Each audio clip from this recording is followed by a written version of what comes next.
Para sa mga kwento ng pagbangon at pagiging kampeon ng mga atleta, ako si Jed Eva, ang current chairperson ng Nowhere to Go But Up Foundation.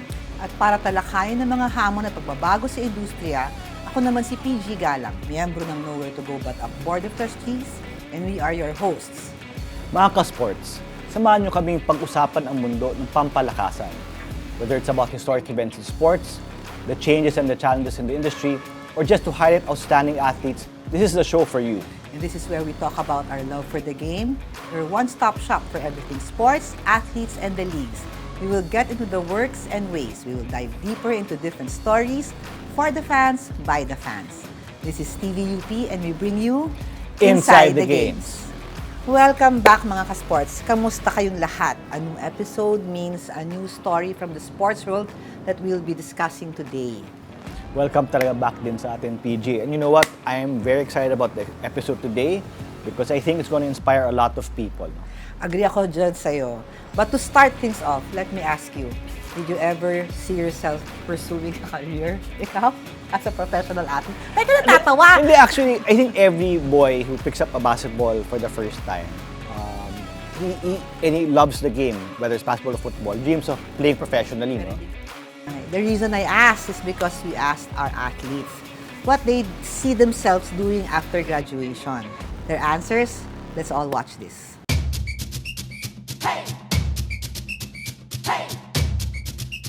I'm Alessandra Rihanna C. Palaypayon. I'm a third year BSS.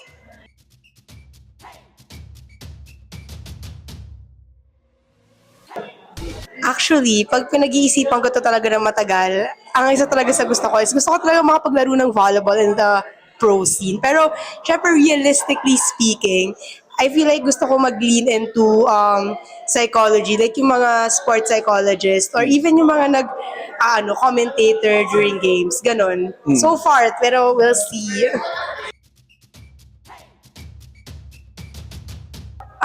Siguro kasi, para lang ready ako once I graduate. Kasi syempre yung sports now, it's uncertain. Like, you don't know. Like, not a lot of people may opportunities talaga when it comes to sports, lalo na after mo graduate. So, kailangan talaga mag-prepare ka ahead. So, that's why you have to think about your life after sports as early as now. Para hindi ka magulat pagka-graduate mo, may backup ka, diba? Ganun.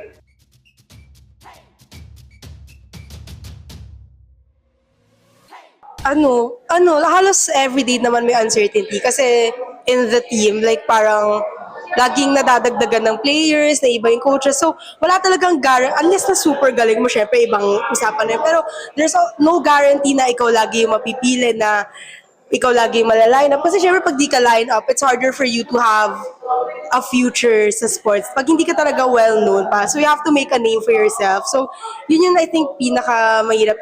Laging may uncertainty talaga sa sports. Pero if you really love what you're doing naman, lalo na if passionate ka about it, promise talaga, totoo talaga sinasabi nila, hard work talaga. That is the key. Hello, I'm Alzen Janicio from 5th year Sports Science.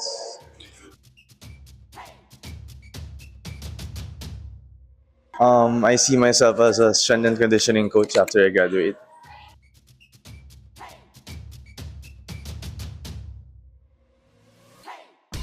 Being a strength conditioning coach is one of my goals talaga as an athlete. Knowing I have a lot of injuries during my playing years, and I aim to help other athletes to strengthen their conditioning better.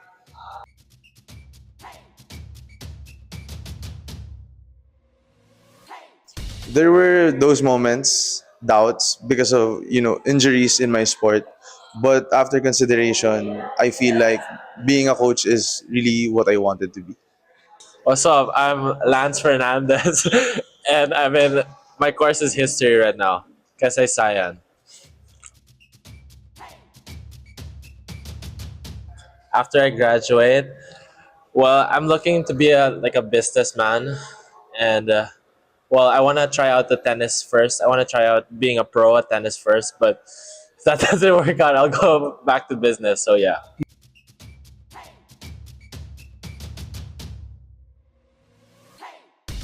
For me, at least, I just want a lot of money, honestly. Like, and it's really hard to be a successful tennis player because you need so much money. Like, you need to pay for your coach's trips, your airplane fares. It's really expensive and all. So, yeah,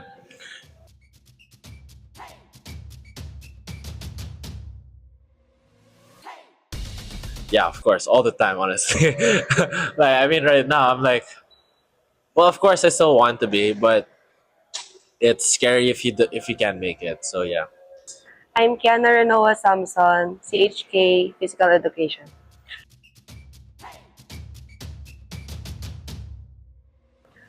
Actually, I'm planning to audition sa Hong Kong Disneyland as a performer.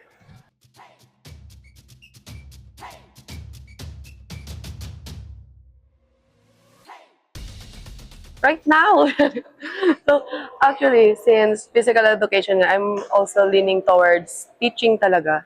So, I want to pursue teaching. And, pero, as of now, kasi hindi pa ako ready na, alam mo yon, hindi pa ako ready na iwan yung pagsasayaw, yung sport ko na ginagawa ko for almost 10 years. So, kung magtuturo man ako, gusto ko pa rin magkaroon ng side job na sumasayaw pa rin. So, kasi it's also teaching eh. When you're dancing, you're also coaching eh. So, I think hindi ko talaga maiiwan yung pagsasayaw. So, it's a collaboration between teaching and, performing. Now that we've heard the different points of view of our student athletes, we saw right now that some see themselves becoming professional athletes, no? Especially in the sports where there's really a professional league. But others really plan to retire from the sport but still remain involved in sports in general, in some other capacity. And there are, of course, other student athletes who really want to pursue a different path, no? Maybe become a worker, follow a different career, no? So we will learn more about this as we learn about our guest's life after sports. Once again, we would like to invite the UP Office for Athletics and Sports Development Assistant Director, UP Men's Basketball Team Assistant Coach, and a former UP MBT player himself, Coach Mo, Mariah Gingrich.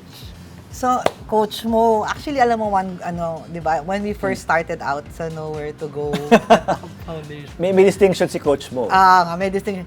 He was our first FSA that we handled, di ba? Yeah, first foreign but now he's now a coach. Can you imagine how far we've come na before you were a student FSA and now you're our first coach?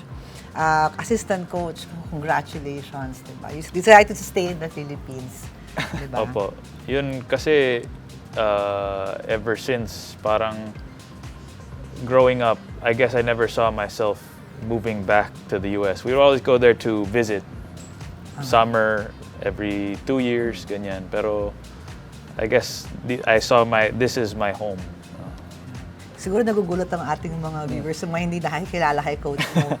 Mas magaling po siyang magtagalog sa amin. So how did your experience as a student athlete prepare you for your career after sports?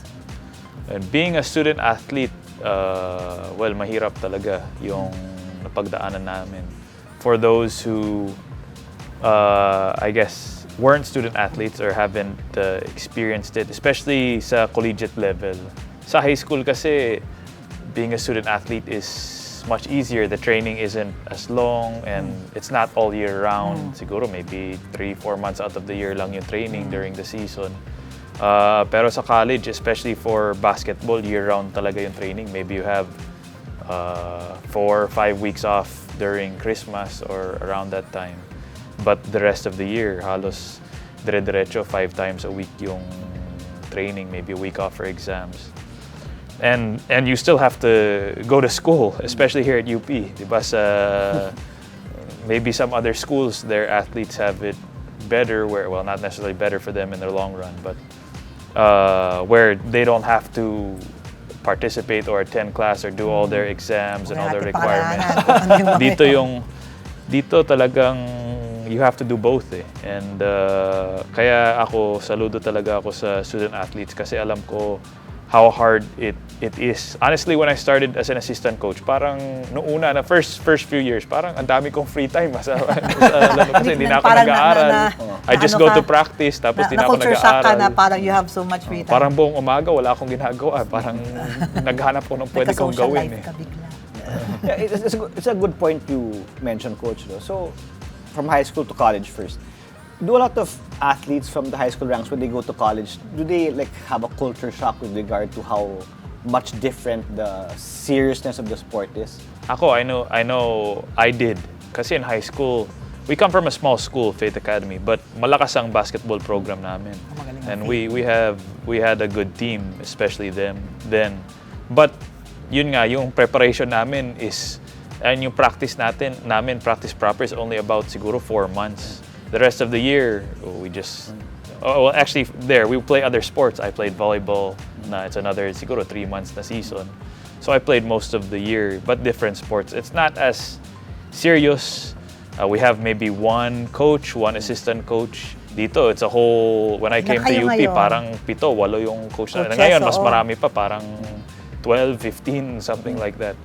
But it's different and everything is, yun, mas mahaba kasi sa high school namin, parang ito lang ang allowed, na you're only allowed an hour and 45 minutes to practice 4 times a week, not even 5 times a week. They make you take 1 day off a week so you have a day to study or whatever in the middle of the week. But dito, walang, as long as the coach wants to keep on practicing, kahit abuti kayo ng 9:30 p.m., tuloy lang. Champion naman tayo dahil... Nung time ko, hindi. Oo nga, tinanong ko yung t-shirt ni Jed ngayon, Pero, okay, you're one of the lucky ones na even after your stint as a college player, you have a career as a coach in the same sport, diba, that you love. But what aspects of being a player do you still bring into your role as a coach now? Yeah, I consider myself very fortunate now that I'm able to do what I love. Like coaching for me, for the most part, most things is not a job. It's just a way of expressing what I enjoy. Kasi even when I was playing, siguro my last 2-3 years in college, I realized na hindi ako makakalaro sa PBA because I'm an American. Maybe I thought na skills-wise baka kaya ko, but hindi talaga pwede. Import ako lalabas, which malayo ang skill ko dun. But ayun nga, I'm very fortunate na si Dan Palami, our team manager at that time, gave me the opportunity. Siguro mga 2 weeks after I played my last game in the UAP, asked me, would you come on as an assistant coach? So ayun, I'm very fortunate. Now, of course, my perspective was different, I guess, than the other coaches kasi mas senior na sila. I had just been there. I just crossed the fence like 2 weeks ago. So, ako nakikita ko yung mga kulang ng team. For From the a last player's from when I perspective. was playing. So dati ikaw yung pinagagalitan, ngayon ikaw na ngayon yung nagagalit. At that time, it was yung mga scouting the other teams, video analysis. Walang gumagawa in my last couple years na playing. So that's something I took upon myself. Walang coach na nagsabi sa akin na Mo, make sure kuha ka ng scouting report ng kalaban namin. But I took that upon myself because I saw something that I thought could help the team. And inaral ko for myself. I didn't really know what I was doing at first then, but through experience and playing with different video softwares and things like that. Natutunan. It's something I enjoyed, like watching games, studying games, seeing how we could match up versus different teams. So that's one thing that helped me, I think. Naisip ko parang isa rin yun sa walang masyadong mga programs on teaching coaching. No, parang mostly parang pa-seminar, but I mean coaching There's as no formal course. Yeah, there's no about formal course in so something to think about na it's also an important thing to may science siya, may analysis. Some people think because you were a basketball player and you transitioned to being an assistant coach. It's the same basketball, but can you just walk us through the challenges you faced? Because I'm sure even though it may appear easy, it's not as easy as people think. Yung first challenge siguro was relationships. Because the first year I was coaching, they were almost all my teammates. Contemporaries, So, yeah. And I was team captain ako, and I know they respected me, no. And I have to became thank the team captain on your last year. So I have to thank the players then, they really, kasi nag-iba eh. I mean, I would still go out with them even outside of practice, and they're still my friends, you know, even if they're also my players.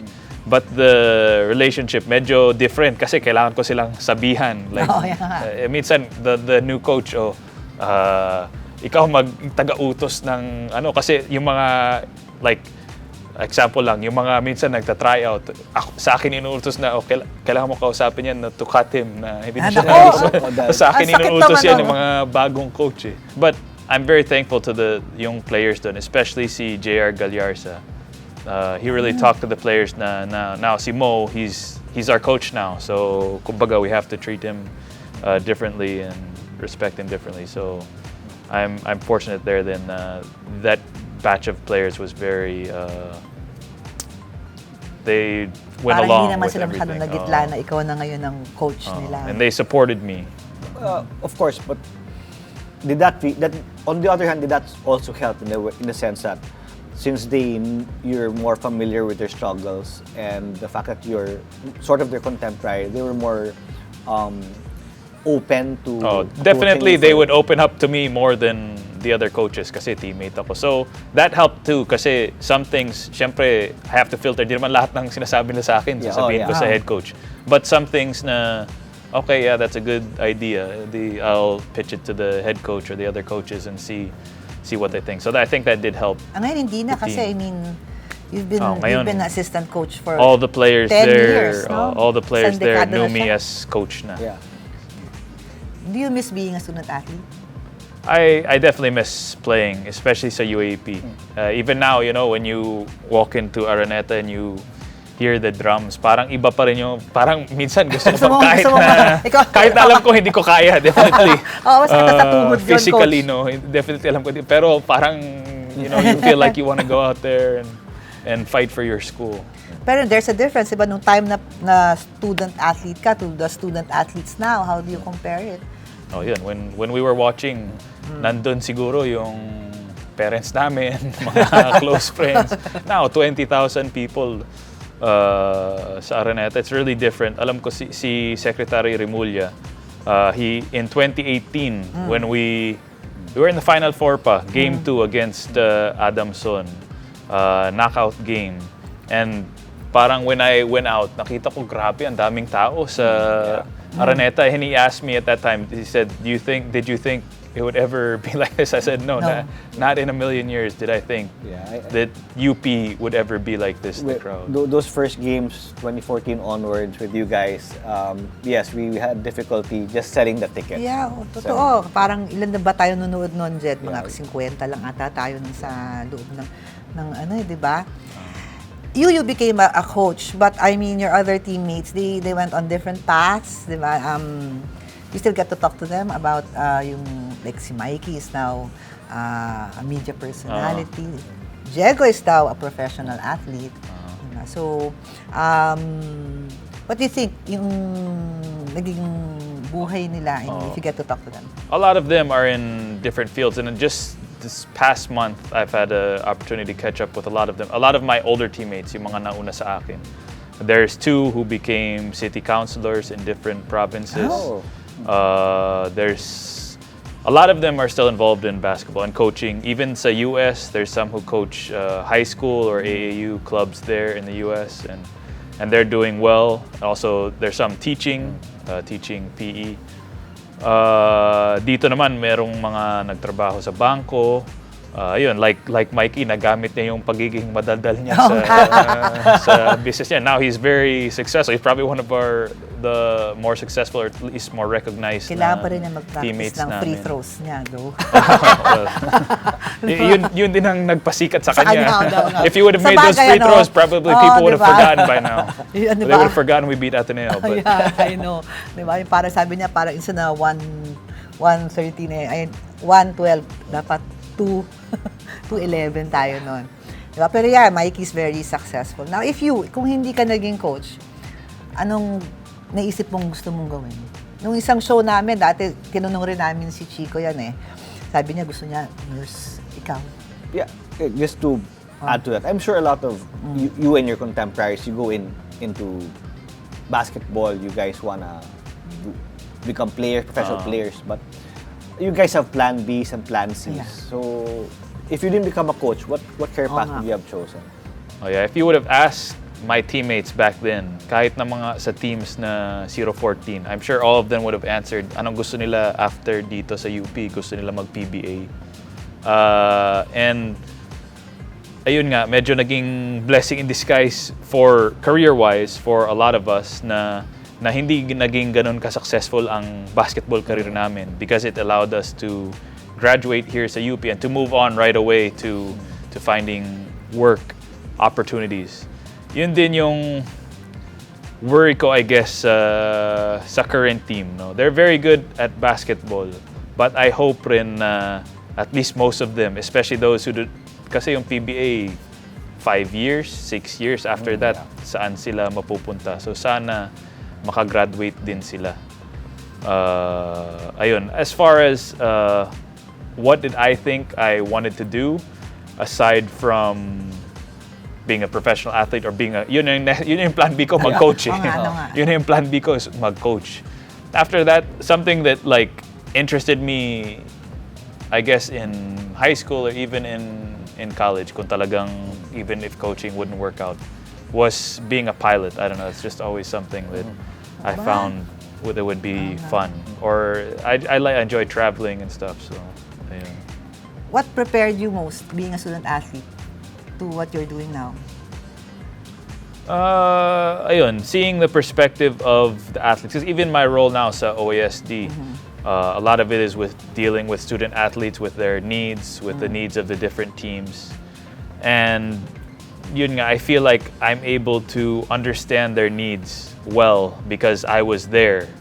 No, I was there in where they are now.